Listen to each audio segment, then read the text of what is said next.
नमस्कार किसान साथियों, आज हम बात करने वाले हैं गेहूं में मंडूसी रोग के बारे में।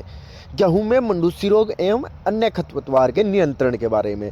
जैसे कि बात करें मंडूसी की पहचान, खरपतवार नियंत्रण की विधियां, सस्य एवं बचाव, यांत्रिक विधियां, दवाइयों का प्रयोग, गेहूं उगने से पहले और गेहूं उगने के बाद। किसान साथियों, भारत में रबी फसल का सबसे भयंकर खरपतवार की बात करें तो यह मंडूसी रोग है, जिसे गुल्ली डंडा या फिर कनकी भी कहा जाता है। यह मुख्यतः धान और गेहूं के फसल चक्र का खरपतवार है। इस खरपतवार से 10 से 100% तक का नुकसान पाया गया है। ऐसी स्थितियां भी सामने आई हैं जब हरियाणा तथा पंजाब के कुछ भागों में किसानों को गेहूं की हरी फसल को, जिसमें मंडूसी के पौधों की संख्या 2000 से 3000 तक थी, तो पशुओं के चारे के रूप में काटना पड़ा था। इसमें आइसोप्रोपिट्रान नामक खरपतवार नाशी का शतक 10 के अंत में मंडूसी नियंत्रण के लिए प्रमाणित किया गया था।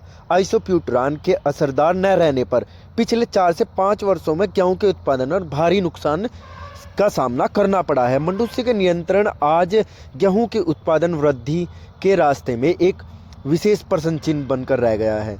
मंडूसी की अगर हम पहचान की बात करें, गेहूं के खेत में मंडूसी के पौधे की पहचान करना काफ़ी मुश्किल होता है, लेकिन ध्यान से देखने पर पता चलेगा कि मंडूसी के पौधे सामान्यतः गेहूं के मुकाबले हल्के रंग के होते हैं। मंडूसी में लेग्यूल तथा गेहूं के आर्किल ज़्यादा विकसित होते हैं। इसके अतिरिक्त मंडूसी का तना जमीन के पास से लाल रंग का होता है तथा तना तोड़ने काटने पर इसके पत्तों तथा तने और जड़ों से भी लाल रंग का रस निकलता है, जबकि गेहूं के पौधे से निकलने वाला रस रंगहीन होता है। इसमें बात करें खरपतवार नियंत्रण की विधियाँ, मुख्यतः खरपतवार नियंत्रण की विधियों को 3 वर्गों में विभाजित किया गया है: सस्य एवं बचाव विधि, यांत्रिक विधि तथा दवाइयों का प्रयोग। इन विधियों के बारे में हम जानते हैं। सर्वप्रथम बात करते हैं सस्य एवं बचाव। खरपतवार बीज रहित गेहूं के बीज का प्रयोग करें। गेहूं की बिजाई 15 नवंबर से पहले करें। लाइन में कम दूरी रखें। गेहूं के पौधों की संख्या बढ़ाने के लिए आड़ी तथा तिरछी बिजाई करें। खाद को बीज के 2 से 3 सेंटीमीटर नीचे डालें। मेड़ पर बिजाई करने से भी मंडूसी का प्रकोप कम होता है। बीज बनने से पहले ही मंडूसी को उखाड़कर पशु चारे के लिए प्रयोग करें। मेड़ों तथा पानी की नलियों को भी साफ रखें। खेत में 3 सालों में कम से कम एक बार बरसीम अथवा जई की फसल चारे के लिए जरूर उगाएं। जल्दी पानी लगाकर मंडूसी को उगने दें तथा फिर दवाई का खेत को जोत कर उस खेत से ख़त्म करने के बाद ही गेहूं की बिजाई करें।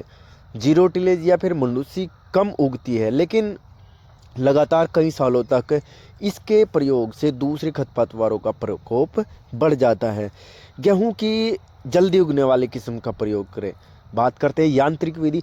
मंडूसी का पौधा शुरू में बिल्कुल गेहूं के पौधे जैसा होता है, इसलिए इसे पहचान पाना बहुत ही मुश्किल रहता है। अतः इसे निराई गुड़ाई करके निकालना बहुत ही कठिन है।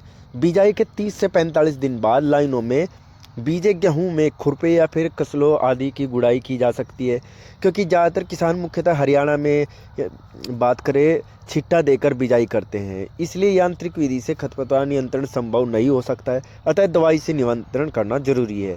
बात करते हैं दवाई। प्राय दवाई का प्रयोग खरपतवार नियंत्रण को प्राथमिकता दी जाती है, क्योंकि इससे मजदूरी कम लगती है तथा दूसरे पौधे टूटते नहीं है, जैसे कि यांत्रिक विधि में होता है। दवाइयों से नियंत्रण भी ज़्यादा प्रभावित होता है, क्योंकि दवाई से लाइनों के बीच के खरपतवार भी आसानी से नियंत्रण हो जाते हैं, जो कि गेहूं में मंडूसी का समानता होने के कारण निराई गुड़ाई के समय छूट जाते हैं।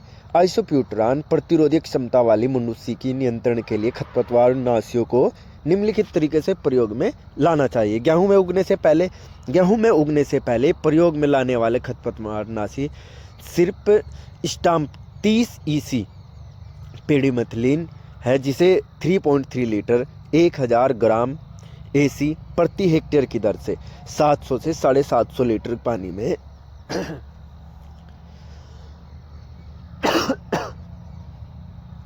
पानी में घोलकर बिजाई करें।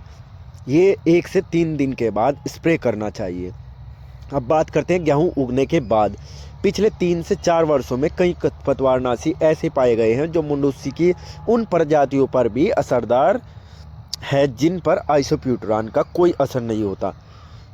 खरपतवार नाशक को गेहूं बुआई के 30 से 35 दिन बाद ही मंडूसी जब 2 से 3 पत्तों वाली हो जाती है तब प्रयोग में लाना चाहिए।